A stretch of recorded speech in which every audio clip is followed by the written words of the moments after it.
The cold December wind cut through Manhattan's Fifth Avenue like a blade, but nothing chilled Marcus Whitmore more than the small voice beside him saying, "Dad, that's Grandma." Marcus froze mid-step, his Italian leather shoes clicking to a halt on the wet pavement. The shopping bags from Bergdorf Goodman suddenly felt heavier in his hands. His 4-year-old daughter Emma stood perfectly still, her red winter coat bright against the grey evening, her tiny finger pointing at a figure huddled against the brick wall of a closed boutique. "Emma, don't point at people," Marcus said automatically, his voice tight. He glanced at his Patek Philippe watch, 6:47 p.m. They were late for dinner reservations at Perse. "Come on, sweetheart, we need to go." But Emma didn't move. Her blue eyes, so much like his, everyone said, remained fixed on the elderly woman, sitting on a piece of cardboard, wrapped in layers of worn clothing that might have once been grey, but were now the colour of city grime. A threadbare blanket pooled around her thin frame. Beside her sat a small teddy bear, its fur matted and one button eye missing. "Daddy, look," Emma insisted, tugging at Marcus's hand. "She has Mr. Buttons." Marcus's jaw tightened. The street was busy with Christmas shoppers hurrying past, their arms full of designer bags, their faces glowing in the golden light spilling from store windows decorated with wreaths and silver bells. A saxophone player on the corner was performing "Silent Night," the melody drifting through the evening air. Everyone was rushing somewhere warm, somewhere bright, somewhere that wasn't here. "That's not Mr. Buttons, Emma. Lots of people have teddy bears." "Now come, but Daddy!"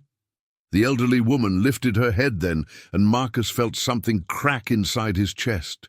Even through the dirt, even through 7 years of refusing to look at old photographs, even through the careful walls he'd built around that part of his life, he knew those eyes. They were his mother's eyes.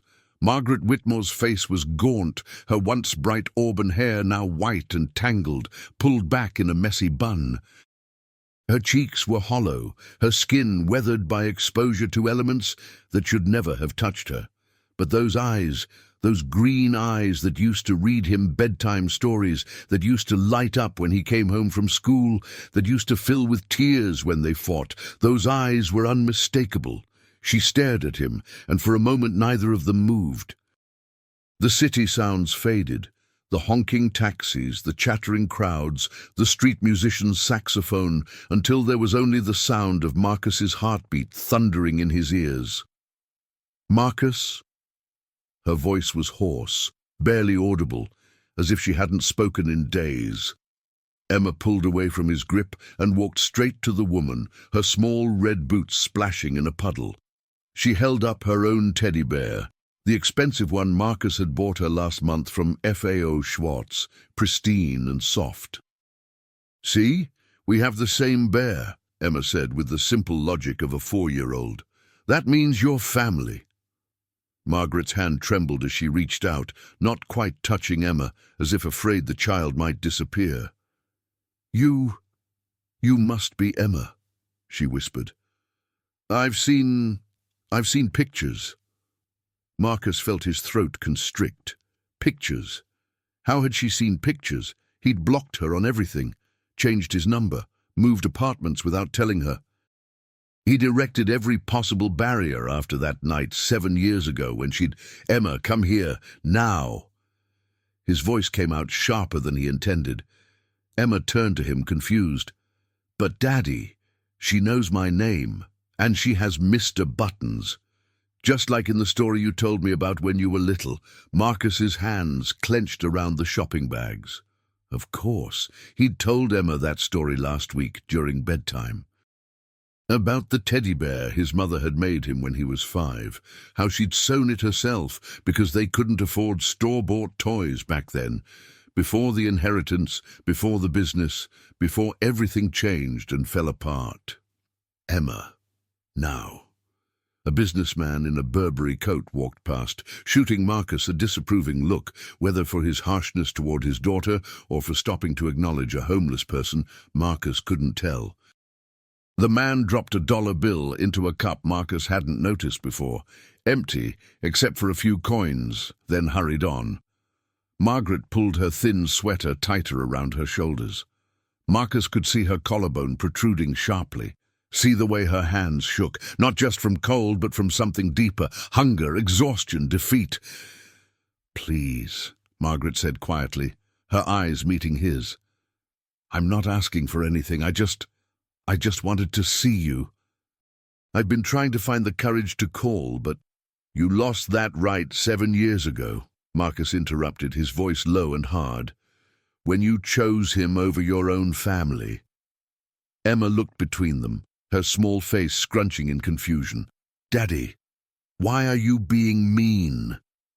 The question hit him like a punch. He wasn't being mean. He was being protective. He was being smart. He was being everything he needed to be to keep his daughter safe from the kind of pain his mother had caused him. Margaret's eyes filled with tears. "You're right," she said softly. "You're absolutely right. I'm sorry. I shouldn't have—" Her voice broke. "I'll go. I'm sorry." She started to gather her things, the blanket, the teddy bear, a small plastic bag that seemed to contain everything she owned in the world. Her movements were slow, painful. Marcus noticed her left hand was swollen, possibly infected. Emma suddenly ran to her, wrapping her small arms around the elderly woman's neck. "And don't be sad, Grandma. Daddy says family is forever." Marcus felt the words like a knife. Family is forever. He'd said that to Emma after her mother, his ex-wife, had left them 2 years ago for her personal trainer. He'd said it to comfort her, to promise her that even when people leave, the love remains. But he'd stopped believing it applied to his own mother the day she'd defended Richard Castellano in court, the man who'd defrauded Marcus's late father's business partners, who'd destroyed legacies and livelihoods, the man who'd been Margaret's client, then her friend, then, according to the tabloids, something more. Marcus had begged her not to take the case, had pleaded with her to see reason, but she'd looked him in the eye and said, "Everyone deserves a defense, Marcus. Even people you hate." She'd won the case. Castellano walked free. 3 of his father's former partners lost everything, and Marcus had stood in that courtroom, watching his mother celebrate a victory that felt like a betrayal of everything his father had stood for, and made a decision. He'd cut her out, completely. Now Margaret gently extracted herself from Emma's embrace and looked at Marcus one more time. "I'm proud of you," she said quietly. "I see you in her. The kindness you had as a boy, before." She trailed off, then stood slowly, wincing. "Wait," Marcus heard himself say. The word came out before his brain could stop it. Margaret paused, hope flickering across her weathered face. Marcus opened his mouth, then closed it. What was he supposed to say? That seeing her like this, broken, homeless, starving, didn't affect him? That 7 years of silence had somehow made him immune to the fact that his mother was sleeping on the street in December? But then his phone buzzed. A text from his assistant. Reminder, board meeting tomorrow, 8 a.m. Stevenson merger docs need review tonight. Reality crashed back. He had responsibilities, a company to run, a daughter to raise.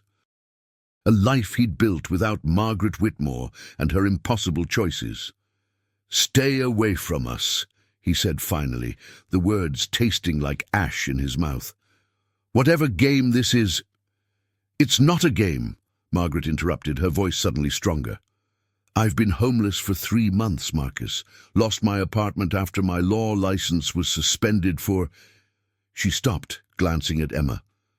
"For reasons I can't explain here. I'm not asking you for money. I'm not asking you for anything except maybe to know that you're okay, that you're happy, that I didn't destroy you the way I destroyed everything else." She picked up her teddy bear, the one that matched Emma's, and pressed it into the little girl's hands. "You take good care of Mr. Buttons," she whispered. "He's very special." Then she turned and walked away, her thin frame disappearing into the crowd of Christmas shoppers, just another invisible person in a city full of them. Emma clutched both teddy bears to her chest and looked up at Marcus, with tears streaming down her face. "Daddy, why didn't we help her? You always say we should help people who need help." Marcus knelt down, pulling his daughter into his arms, feeling the weight of her questions settle over him like the cold December snow that had just begun to fall. Around them, the city continued its relentless pace, people rushing, lights twinkling, the saxophone player starting a new song.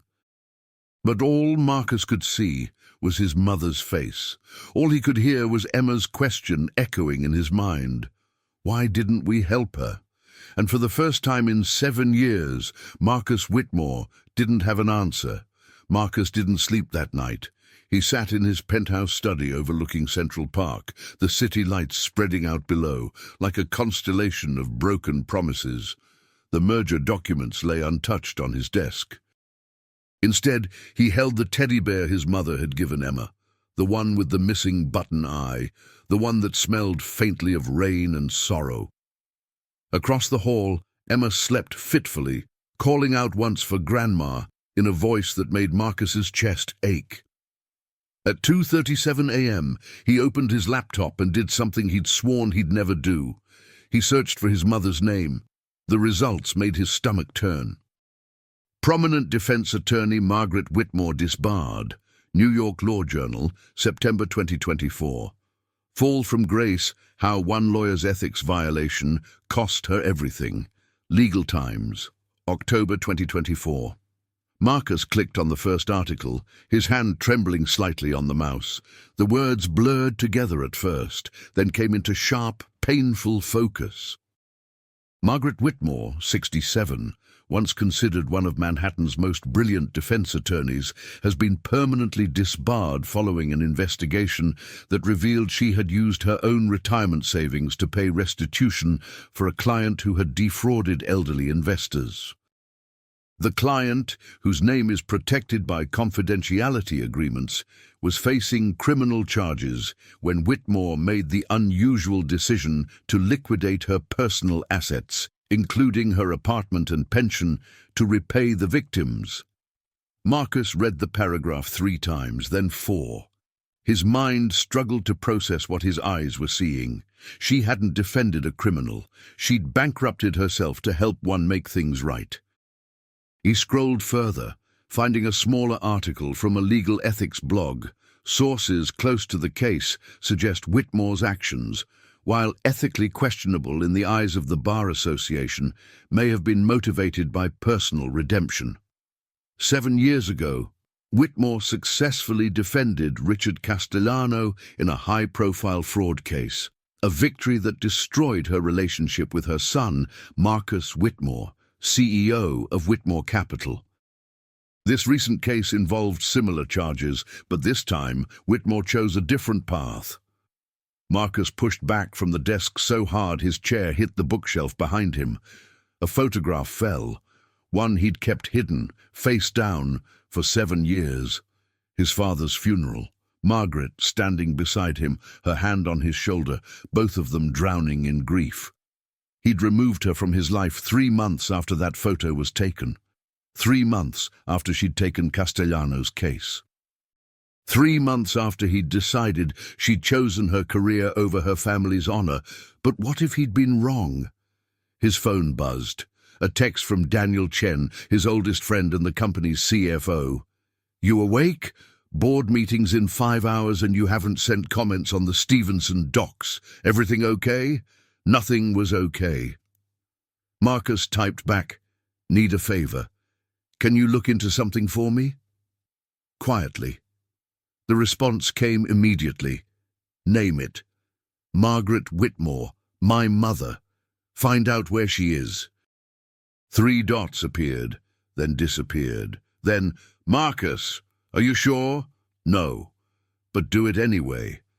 By 7 a.m., Marcus had drunk 4 cups of coffee and made a decision that terrified him. He called his assistant. "Cancel the board meeting." Sir? Melissa's voice went up an octave. The Stevenson merger. Reschedule it. Something's come up. May I ask what? Marcus looked at the teddy bear still sitting on his desk. Family emergency.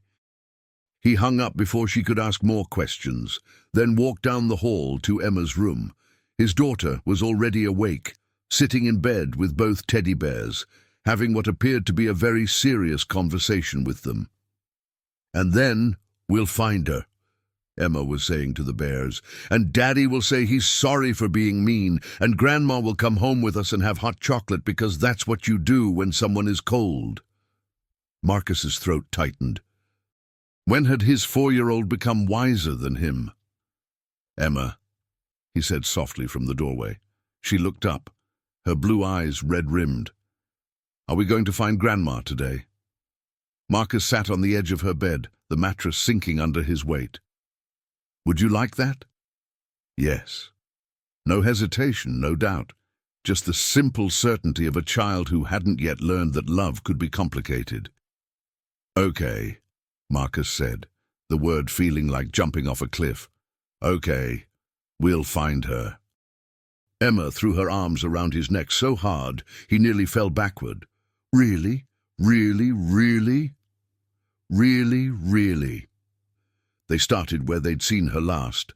Fifth Avenue was different in the morning light, less magical, more mercenary.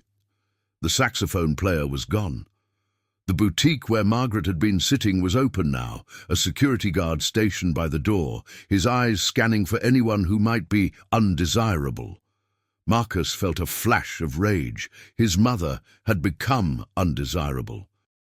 Someone to be moved along, someone to be ignored. She's not here, Emma said, her voice small. No, but we'll find her. Marcus pulled out his phone and called Daniel. Anything? I'm working on it. But Marcus, there's something you should know.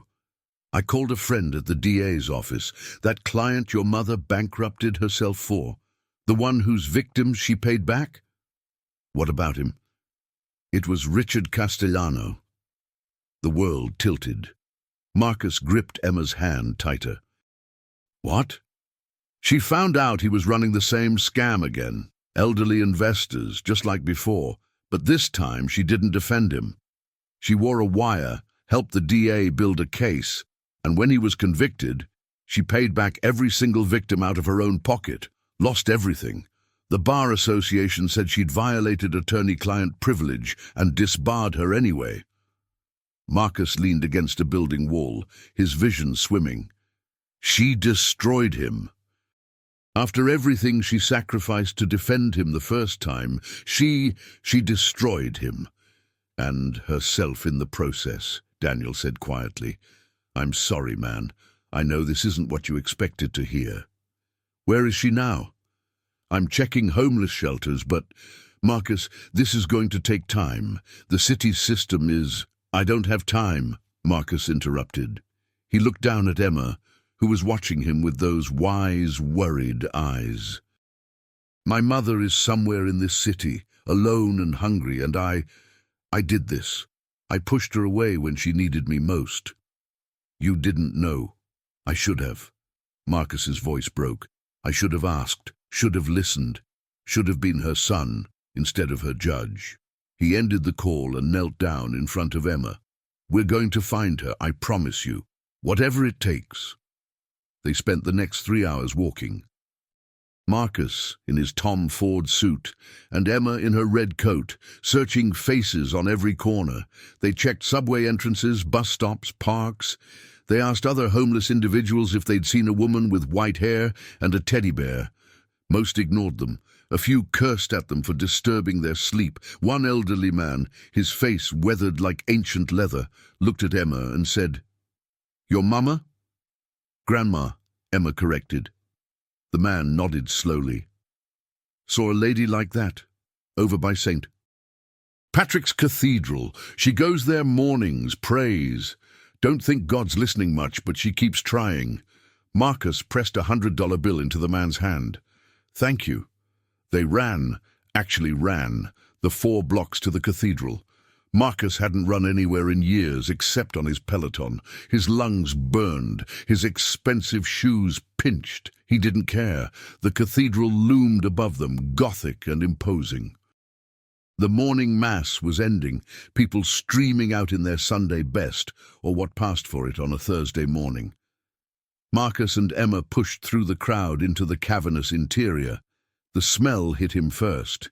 Incense and candle wax and something else. Hope, maybe, or desperation. They walked down the center aisle, past rows of wooden pews, past tourists taking photos, past believers lighting candles for their private sorrows. And there, in the third row from the front, sat Margaret Whitmore. She was kneeling, her hands clasped in front of her, her lips moving in silent prayer. Her clothes looked even worse in the cathedral's soft light, stained, torn, inadequate for December in New York.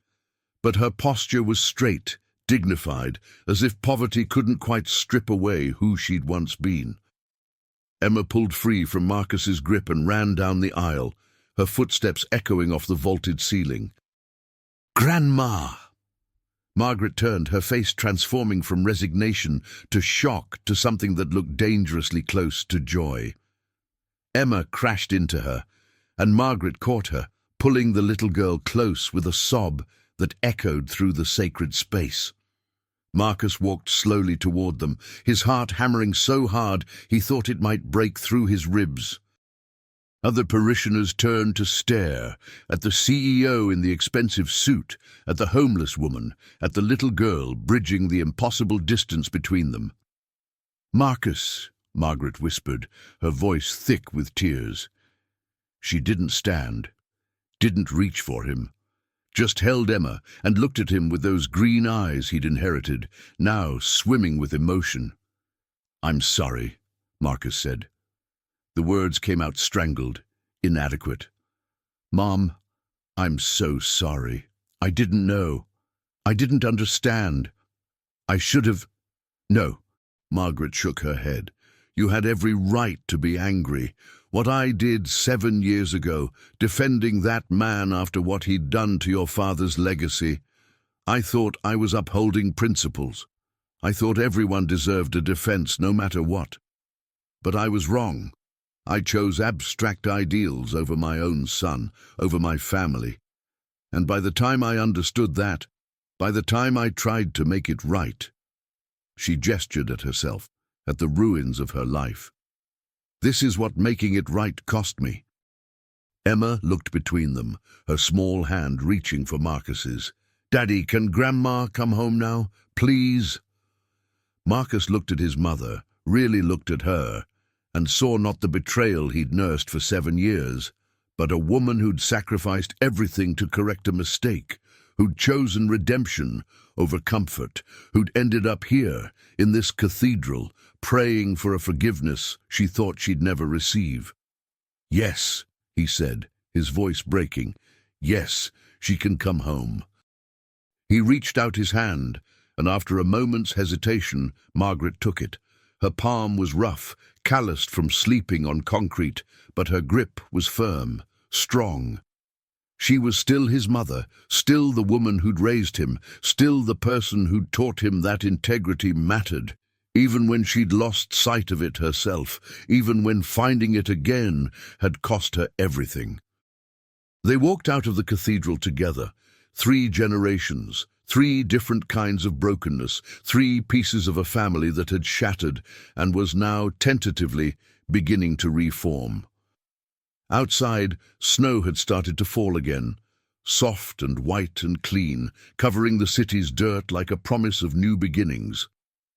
"I have so many questions," Marcus said as they stood on the cathedral steps, Emma between them, holding both their hands. "I know," Margaret replied, "and I'll answer all of them. But first, could we maybe get some breakfast? I haven't eaten since Tuesday." The casual admission broke something inside Marcus. His mother hadn't eaten in 2 days, and he'd walked past her, had judged her, had taken 7 years to learn what Emma had understood in 7 seconds, that family was family, mistakes and all. "There's a diner 2 blocks from here," he said, his voice rough.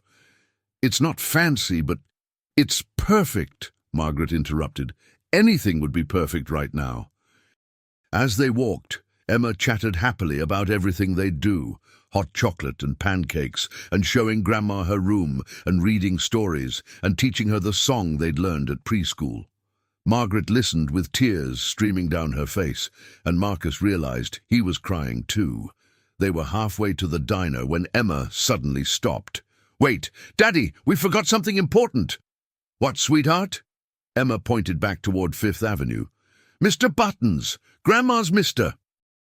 Buttons. He's still where we saw her yesterday. We have to go get him." Marcus looked at his mother, who was staring at Emma with an expression of wonder. "She's right," Margaret said softly. "I couldn't carry everything when I moved this morning.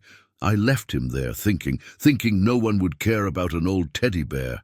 But we care," Emma insisted. "He's family too." So they changed direction, walking back through the falling snow toward Fifth Avenue, toward the place where this had all begun, where a 4-year-old's recognition had shattered 7 years of carefully constructed walls. The teddy bear was still there, propped against the brick wall where Margaret had spent the night, dusted with snow, waiting. Emma ran ahead and scooped it up, then brought it back to her grandmother with the solemnity of a sacred ritual. "Now we're all together," Emma announced, satisfied. And standing there on Fifth Avenue, with Christmas shoppers streaming past and snow falling soft and clean, Marcus Whitmore held his daughter's hand, watched his mother hold a worn teddy bear, and understood that sometimes the hardest thing in the world, and the most necessary, was admitting you'd been wrong. "Let's go home," he said quietly. Margaret looked at him, her eyes searching. "Are you sure? Marcus, I don't want to impose. I can find a shelter, I can—" "Mom," he stopped her, his throat tight. "I've been sure about a lot of things in my life. Built a company on being sure. But the one thing I was most sure about, cutting you out, was the biggest mistake I ever made. So yes, I'm sure. Let's go home." This time, when Margaret cried, they were tears of relief. The penthouse felt different when they walked in together. Marcus had lived in this space for 5 years, 23 floors above Manhattan, floor-to-ceiling windows overlooking Central Park, furniture that cost more than most people's cars. He'd always thought of it as a sanctuary, a fortress of success that proved he'd made it despite everything. Now, watching his mother step tentatively across the threshold, her worn shoes leaving wet marks on the Italian marble, he saw it through her eyes, cold, impersonal, empty of everything that mattered. "It's beautiful," Margaret said quietly, but her voice carried something else. Sadness, maybe, or recognition of just how far apart their worlds had drifted. Emma had no such reservations. She grabbed her grandmother's hand and pulled her forward. "Come on! I'll show you everything. This is the living room, and that's the kitchen where Rosa makes pancakes, and over here is—" "Emma, slow down," Marcus interrupted gently. "Let's give Grandma a chance to breathe." But Margaret shook her head, a genuine smile breaking across her weathered face, the first real smile Marcus had seen from her in 7 years. "No, it's wonderful. Please, Emma, show me everything." As Emma dragged Margaret toward her bedroom, chattering about her toys and her books and her special nightlight that projected stars on the ceiling, Marcus stood in the foyer and let out a breath he hadn't realized he'd been holding. His phone buzzed. "Daniel, board is rescheduled for Monday." Gave them some vague excuse about family emergency. "They're nervous, but they'll wait. You okay?" Marcus typed back, "Getting there." Then he added, "Thank you for everything." "That's what brothers do," came the reply, "even the ones not related by blood." 20 minutes later, Marcus found them in the guest room, the one he'd never used, the one decorated by an interior designer who'd called it minimalist elegance, but which really just meant expensive and empty. Emma was pulling clothes from her own closet, insisting her grandmother needed pretty things, while Margaret sat on the edge of the bed, overwhelmed. "Emma, sweetheart," Marcus said from the doorway, "why don't you go ask Rosa to make that hot chocolate you promised Grandma?" Emma's eyes lit up with marshmallows, extra marshmallows. She ran off, leaving Marcus and Margaret alone for the first time since the cathedral. The silence stretched between them, filled with 7 years of unsaid words. "You have a beautiful daughter," Margaret said finally. "She looks like you did at that age. That same fearless kindness." "I wasn't fearless," Marcus replied, moving into the room. "I was scared of everything. The dark, dogs, thunder. You were the one who was fearless." "Was?" Margaret's smile was sad. Past tense. "No?" Marcus sat down beside her on the bed. "Mom, what you did, helping the DA take down Castellano, paying back his victims with everything you had, that took more courage than anything I've ever done." Margaret shook her head. "I was trying to fix an unfixable mistake. When I defended him 7 years ago, I told myself I was upholding the law, protecting rights, ensuring justice. But really, I was just being arrogant, believing my principles mattered more than the people he'd hurt, more than your father's memory, more than you." Her voice broke on the last word. "When I found out he was doing it again," she continued, "targeting elderly people, stealing their retirement savings, everything he'd done before, everything I'd helped him get away with, I couldn't be that person anymore. The person who chose abstract ideals over real human beings, so I helped put him away. And then I paid back every penny he'd stolen." "Why didn't you call me?" Marcus asked, his throat tight. "When you lost everything, when you ended up on the street, why didn't you reach out?" Margaret looked at him with those green eyes that had haunted him for 7 years. "Because you were right to cut me out. I'd chosen wrong once. Spectacularly wrong. And the consequences of that choice, losing you, losing Emma before I ever got to know her, that was justice. Real justice, not the theoretical kind I'd convinced myself mattered more." "No," Marcus said firmly. He took her hand, rough and calloused now, so different from the soft hands he remembered from childhood. "I was wrong too. I was hurt and angry, and I made you pay for it every day for 7 years. I could have reached out, could have tried to understand, could have forgiven, but my pride mattered more." "We're quite a pair," Margaret said with a watery laugh. "Both of us too stubborn for our own good. I get that from you, you know." "I know." She squeezed his hand. "Your father used to say we were like 2 rams butting heads, neither one willing to back down first." At the mention of his father, Marcus felt something shift in his chest. "I miss him every day." "So do I." Margaret's voice was barely a whisper. "And I know defending the man who defrauded his partners was the worst way to honor his memory. I know that now. I knew it then, deep down, but I was too proud to admit it, too convinced I knew best." They sat in silence for a moment, the weight of shared grief and shared mistakes settling over them like the snow still falling outside. "Mom," Marcus said finally, "I need you to understand something. You're not here because I pity you. You're here because Emma recognized something I'd forgotten. That family isn't about keeping score. It's not about who was right or wrong. It's about—" He struggled for words. "It's about choosing each other, again and again, even when it's hard. Especially when it's hard." Margaret's tears spilled over. "I don't deserve, neither do I," Marcus interrupted. "That's the point. We both messed up, catastrophically, and we can spend the rest of our lives punishing each other for it, or we can try to do better, be better, together." "Together," Margaret repeated as if testing the word. "I like the sound of that." Emma burst into the room then, carefully carrying a tray with 3 mugs of hot chocolate, marshmallows threatening to spill over the sides.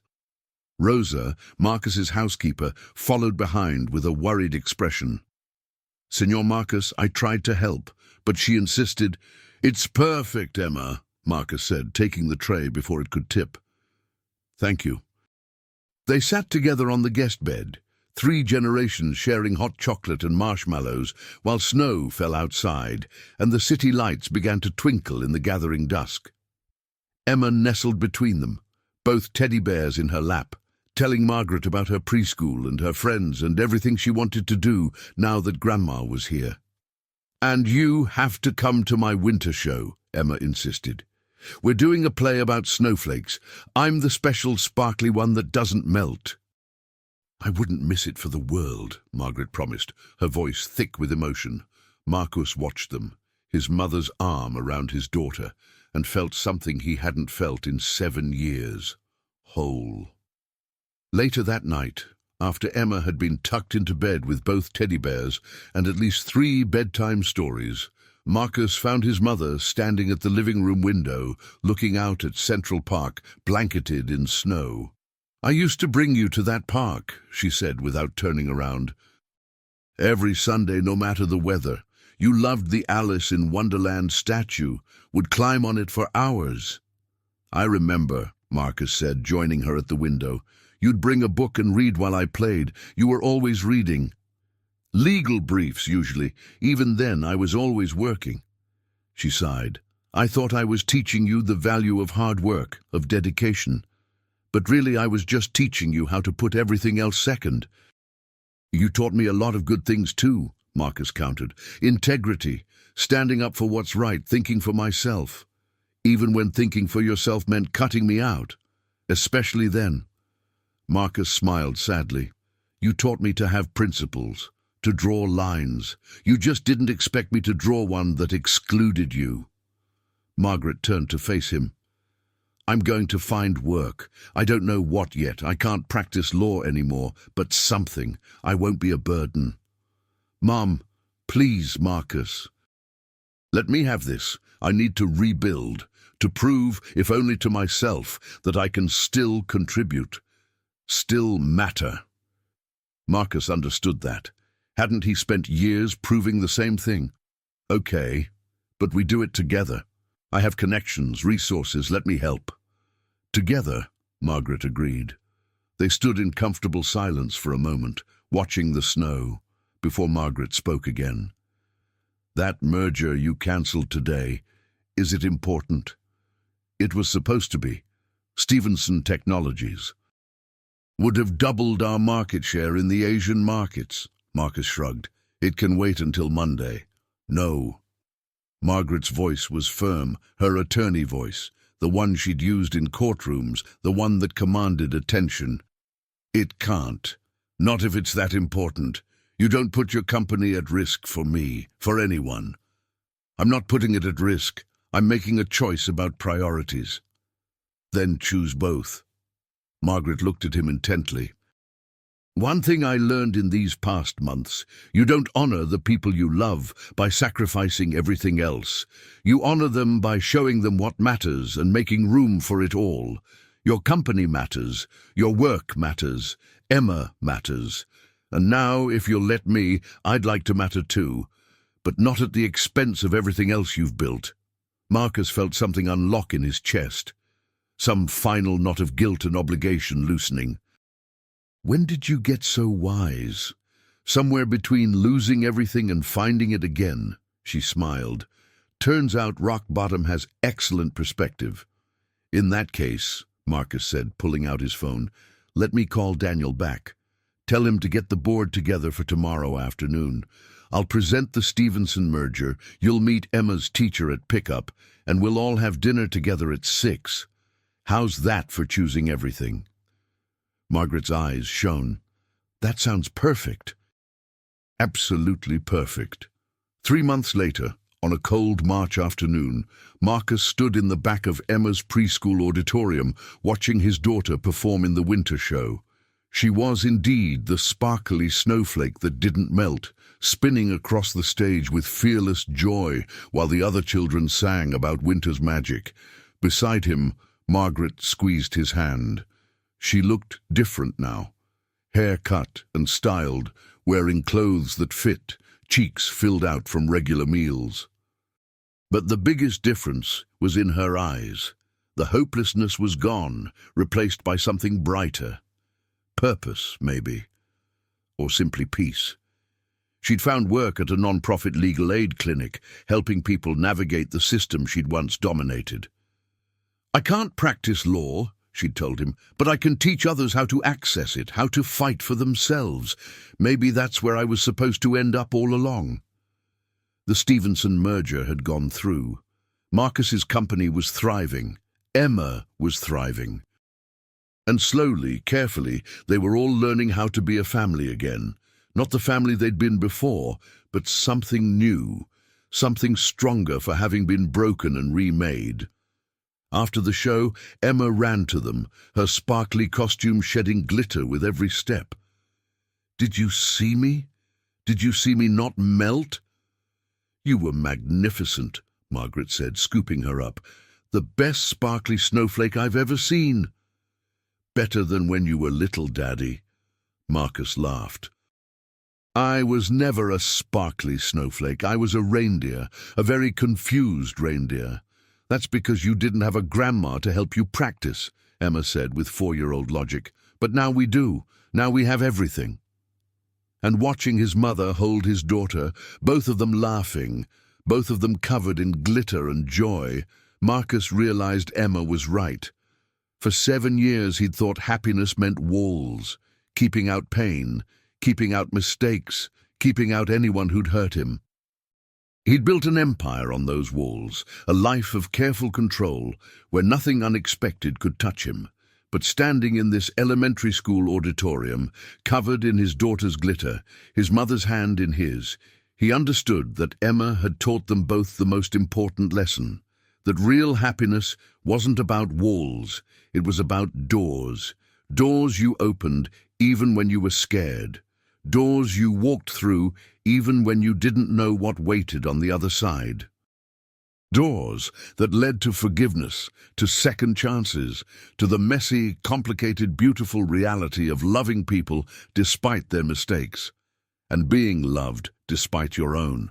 That night, they went to the diner where they'd had their first meal together, the same one from that snowy December morning 3 months ago. It had become their tradition. Every Friday, no matter how busy work was, they ate together at that scratched linoleum table under fluorescent lights. Emma ordered pancakes with extra whipped cream. Margaret ordered the soup and sandwich special. Marcus ordered coffee and whatever Emma didn't finish, which, given her tendency to order with her eyes rather than her stomach, was usually most of it. "I got a letter today," Margaret said as they waited for their food, "from one of Castellano's victims, an elderly woman in Queens. She wanted to thank me for paying her back, said it meant she could keep her apartment." "That's wonderful," Marcus said. "It is." Margaret's voice was thoughtful, but what struck me was what she said at the end. She said, "You didn't just give me back my money. You gave me back my faith that people can change, that mistakes don't have to be forever." Emma looked up from the placemat she was coloring. "Like us?" "Yes, sweetheart," Margaret said softly. "Exactly like us." The food arrived and they ate together, talking, laughing, making plans for the weekend. Emma wanted to go to the park, to the Alice in Wonderland statue her grandmother had told her about. Margaret wanted to take Emma to the public library to show her the reading room where she'd studied for the bar exam decades ago.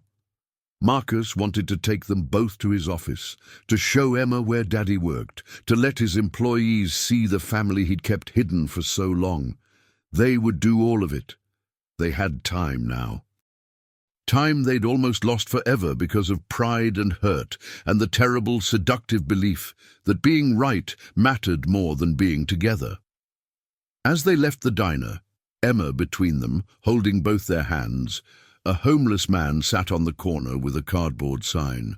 Marcus had walked past 1,000 such men before, maybe 10,000, had trained himself not to see them, not to think about them, not to wonder about their stories. But now he stopped. "Wait here," he told Margaret and Emma. He walked over to the man, pulled out his wallet, and handed him every bill inside, maybe $300. But more than that, he knelt down, looked the man in the eyes, and said, "What's your name?" "Robert," the man said, surprised. "I'm Marcus. Nice to meet you, Robert.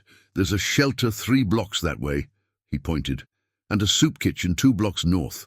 If you need help, if you need anything, here's my card. Call me." Robert stared at the business card like it was a winning lottery ticket. "Why?" Marcus glanced back at his mother and daughter, watching him with identical expressions of love and pride. "Because someone I love reminded me that we're all one bad day, one wrong choice, one streak of bad luck away from being exactly where you are. And that grace, real grace, means recognizing ourselves in each other." He stood up, and Robert caught his hand. "Thank you," the man said, his voice breaking. "For seeing me. That matters more than the money." "I know," Marcus said quietly. "I know it does." Walking back to his family, Marcus felt lighter than he had in years. Emma grabbed his hand, chattering about all the things they'd do tomorrow, and Margaret smiled at him, really smiled, with her whole face, the way she used to when he was young and the world was simpler. "You're a good man, Marcus Whitmore," she said. "I'm trying to be," he replied. "You taught me that.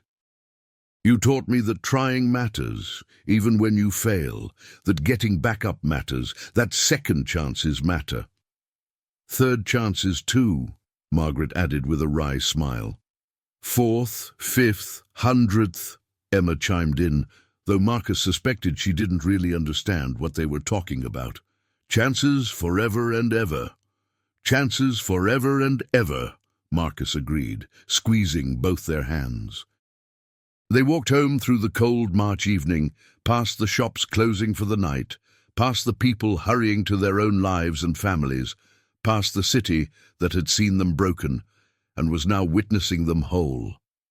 Above them, the first stars were beginning to appear in the darkening sky, distant, cold, but steadily burning, like hope, like forgiveness, like the small, fierce flame of love that survived even when everything else was stripped away.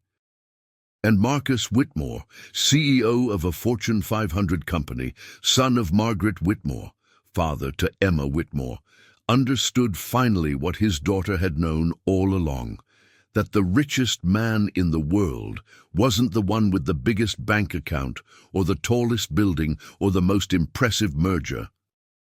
The richest man was the one walking home on a cold March night, holding his daughter's hand on one side and his mother's hand on the other, knowing that no matter what mistakes they'd made or would make, they were choosing each other. Today, tomorrow, forever. And that was everything.